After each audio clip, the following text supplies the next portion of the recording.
انا للہ وانا الیہ راجعون۔ بسم اللہ الرحمن الرحیم۔ موت العالم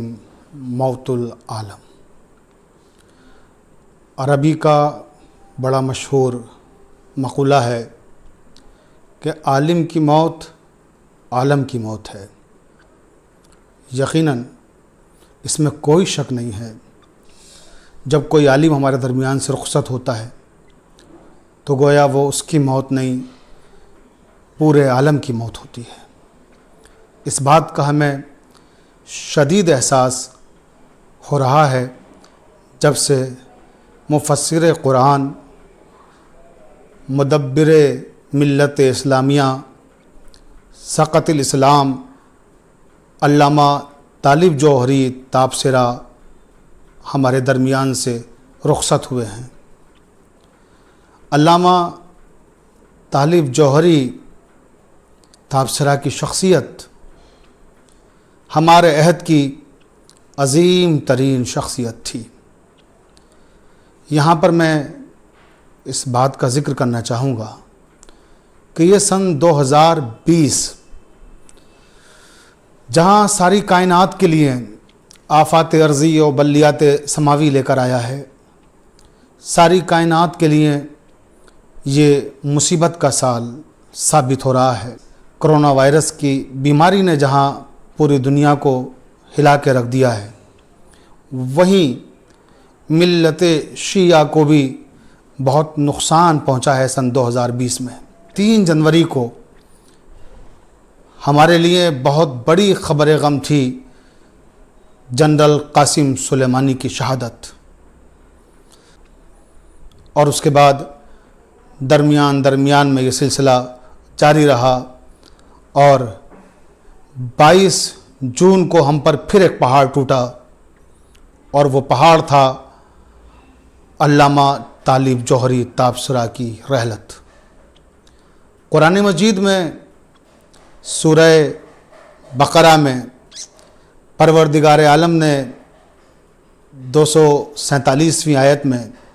ارشاد فرمایا ہے کہ قال ان اللہ اصطفیٰ علیکم وزادہ بسطۃ فی العلم والجسم۔ طالوت کو اس لیے شموئیل کا جانشین بنایا گیا ہے کیونکہ طالوت تم سب میں صاحب علم بھی ہیں اور تم سب میں شجاع ترین شخص بھی ہیں۔ یعنی ہر زمانے میں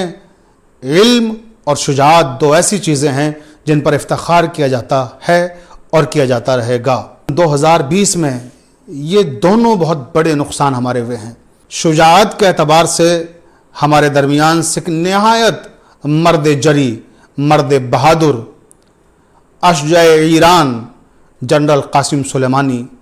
ہمیں داغ مفارقت دے گئے اور وہ شہید ہو گئے۔ تو یہ ہمارے لیے شجاعت کا ہم سے رخصت ہو جانا تھا۔ اور علامہ طالب جوہری کی وفات حسرت آیات ہم سے گویا علم کا رخصت ہونا ہے، ہم سے علم کی جدائی ہے۔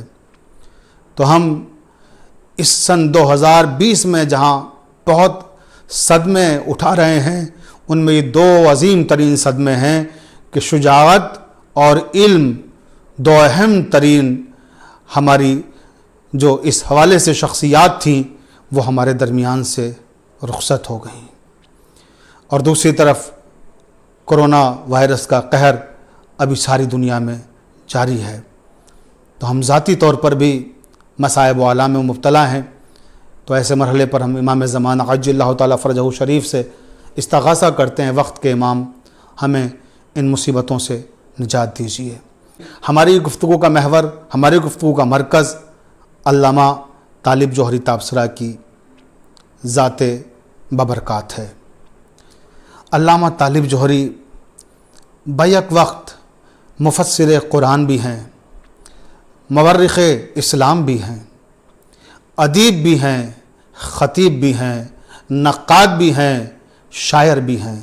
فقیہ بھی ہیں، اور عفری علوم پر دسترس رکھنے والے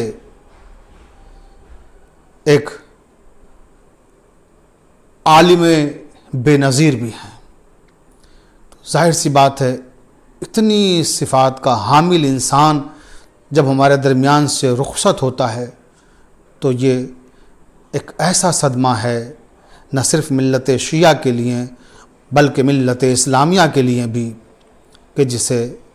برداشت کرنا آسان نہیں ہے، سوائے اس کے کہ ہم دعا کریں گے پروردگار عالم سے کہ اے رب علیم ہمیں پھر کوئی ویسا عالم دے جو طالب جوہری صاحب قبلہ کی کمی کو پورا کر سکے۔ حالانکہ جو چلا جاتا ہے اس کی کمی کو پورا کرنا بہت مشکل ہوتا ہے۔ تو علامہ طالب جوہری کے حوالے سے میں نے عرض کیا کہ وہ مختلف خصوصیات کے حامل تھے۔ انہی نے جو تفسیر قرآن تحریر کی ہے احسن الحدیث کے نام سے، وہ بڑی مارکۃ الآراء تفسیر ہے، اور حدیث کربلا کے عنوان سے انہی نے تاریخ کربلا کو تحریر کیا ہے، یا ان کی اور جو دیگر اہم تصنیفات ہیں ان میں ذکر معصوم ہے، نظام ہدایت انسانی ہے، خلفائے اثنا عشر ہے، اور علامات ظہور مہدی عجل اللہ تعالیٰ فرجہ شریف ہے۔ یہ بہترین کتاب ہے علامہ طالب جوہری صاحب کی، جس میں انہی نے امام زمانہ عجل اللہ تعالیٰ فرجہ شریف کی آمد کے جو علامات ہیں ان پر تفصیل سے روشنی ڈالی ہے اور ان کا تجزیاتی مطالعہ پیش کیا ہے، یا انہی نے عقلیات معاصر کے عنوان سے فلسفے پر جو کتاب لکھی ہے ہم اسے بھی فراموش نہیں کر سکتے، یا ان کے شعری مجموعے شاخ صدا، حرف نمو، پس آفاق، یہ ایسا شعری سرمایہ ہے جس پر ہمارا اردو ادب جتنا بھی فخر کرے وہ کم ہے۔ اور میں سمجھتا ہوں ان کتابوں کے علاوہ اگر علامہ طالب جوہری صاحب قبلہ کے جو مقدمات ہیں جو انہوں نے دوسرے اپنے معاصرین ادباء و شعراء کی کتابوں پہ تحریر کیے ہیں، اگر انہیں یکجا کر لیا جائے تو وہ بھی ایک بہت کارآمد اور مفید کتاب کی شکل میں ہمارے سامنے آ سکتا ہے۔ وہ ذخیرہ ایک علمی ذخیرہ ہے، کیونکہ جو مقدمہ انہوں نے لکھا ہے وہ کوئی فارمیلٹی کے لیے نہیں ہے، وہ کوئی رسماً نہیں ہے۔ انہوں نے جس کتاب پہ مقدمہ لکھا ہے وہ بہت ہی عرق ریزی کے ساتھ اور بہت ہی دل جمعی کے ساتھ تحریر کیا ہے۔ اردو کے شاعر جناب فراست رضوی رباعیات کا مجموعہ اپنا شائع کیا تھا قندیل، تو وہ مضمون جو ہم نے اپنے یہاں اطلاع میں شائع کیا تھا وہ قندیل پر رباعیات کے حوالے سے تھا۔ تو آپ اس مضمون کو جب پڑھیں گے تو دیکھیں گے علامہ طالب جوہری صاحب قبلہ نے کس طرح سے رباعیات کی ابتدا عربی زبان سے ہوئی۔ ظاہر سی بات ہے لفظ رباعی ہی خود اس بات کی غمازی کر رہا ہے کہ یہ عربی ادب کی صنف ہے۔ اس کے بعد فارسی میں کس طرح سے وہ رائج ہوئی، پھر اردو میں کس طرح سے اس نے حسن قبول حاصل کیا، اور اردو میں جو رباعی کے اہم ترین شعراء ہیں انہوں نے کس طرح سے رباعی کو اختیار کیا۔ اس کے بعد پھر فراست رضوی کی رباعیوں کے جو اختصاص ہیں ان پر جس طرح سے تفصیل سے انہوں نے ڈسکس کیا ہے، وہ ایک بڑا اہم مضمون ہے علامہ طالب جوہری صاحب قبلہ کا۔ اور ایسے بہت سارے مضامین ہیں، میں نے عرض کیا کہ وہ جو مقدمات ہیں ان کے لکھے ہوئے وہ سب اپنی جگہ بہت اہم ہیں۔ یا پھر علامہ طالب جوہری صاحب قبلہ کی جو شناخت قائم ہوئی مذہبی دنیا میں اور اسلامی دنیا میں، اسے ہم کہہ سکتے ہیں کہ وہ مجلس شام غریبہ تھی۔ پی ٹی وی پر دراصل یہ جو مجلس شروع ہوئی تھی سن 1966 میں شروع ہوئی، پہلی بار علامہ رشید ترابی صاحب قبلہ نے اس مجلس کو خطاب کیا۔ جب یہ مجلس علامہ رشید ترابی کی نشر ہوئی اور اس کو سنا تو ساری دنیا انگشت بدندہ تھی، ساری دنیا حیرت زدہ تھی کہ شیعہ خطبہ اس انداز میں بھی گفتگو کر سکتے ہیں۔ علامہ رشید ترابی نے مجلس شام غریبہ کو 6 سال تک خطاب کیا۔ اس کے بعد اہل علم اور اہل نظر نے علامہ نصیر الاجتہادی کا انتخاب کیا اور کچھ سال تک انہوں نے اس مجلس کو خطاب کیا۔ پی ٹی وی کی مجلس اپنے آپ میں بڑی اہمیت کی حامل ہے۔ علامہ نصیر الاجتہادی کے بعد اس مجلس کو لگاتار 22 سال تک علامہ طالب جوہری صاحب قبلہ نے خطاب کیا، اور لوگ جن امیدوں کے ساتھ، جن آرزوؤں کے ساتھ، جن تمناؤں کے ساتھ ان کی طرف رجوع ہوئے تھے، وہ انہی نے یقینی طور پر شام غریبہ کی مجلس کے ذریعے سے پوری کی، اور لوگوں کو احساس نہیں ہونے دیا کہ علامہ رشید ترابی اور علامہ نصیر الاجتہادی نے اس مجلس کو جس مقام پہ پہنچایا تھا کہ یہ مجلس وہیں پہ ٹھہر گئی ہے یا اس سے کہیں نیچے آئی ہے، بلکہ جہاں پر وہ مجلس ٹھہری ہوئی تھی، جس مقام پہ ان کو ملی تھی، انہی نے اس مقام کو اور بلند کیا،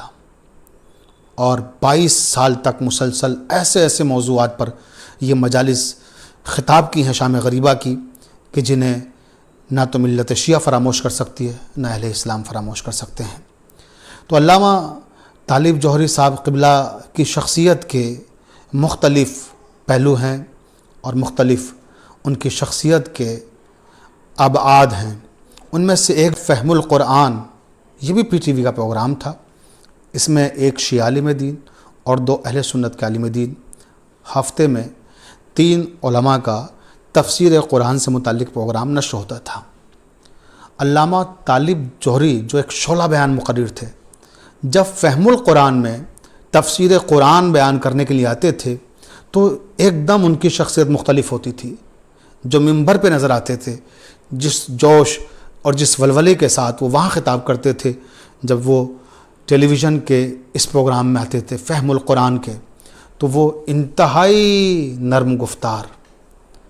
اور انتہائی شیریں بیان، اور لگتا تھا کہ جیسے یہ طالب جوہری اور ہیں، وہ طالب جوہری اور ہیں۔ فہم القرآن پروگرام میں انہی نے جس طرح سے تفسیر قرآن کو بیان کیا ہے اور سارے عالم اسلام پر اپنا علمی دبدبہ قائم کیا ہے، وہ بھی مقام افتخار ہے ہم سب کے لیے، کہ دنیا دیکھتی تھی کہ واقعی تفسیر قرآن بیان کرنے کا حق اگر کسی کو ہے تو وہ علامہ طالب جوہری کو ہے۔ تو علامہ طالب جوہری کی جو علمی خصوصیات ہیں اور جو خوبیاں ہیں، میں کس موضوع پر اس وقت ڈسکس کروں اس مختصر سی گفتگو میں؟ آپ ان کے مجالس کے موضوعات لے لیجئے، وہ موضوعات جو انہوں نے نشتر پارک میں اپنی مجالس کے لیے منتخب کیے تھے، وہ بھی اپنے آپ میں ایک بڑا چیلنج تھا کسی خطیب کے لیے،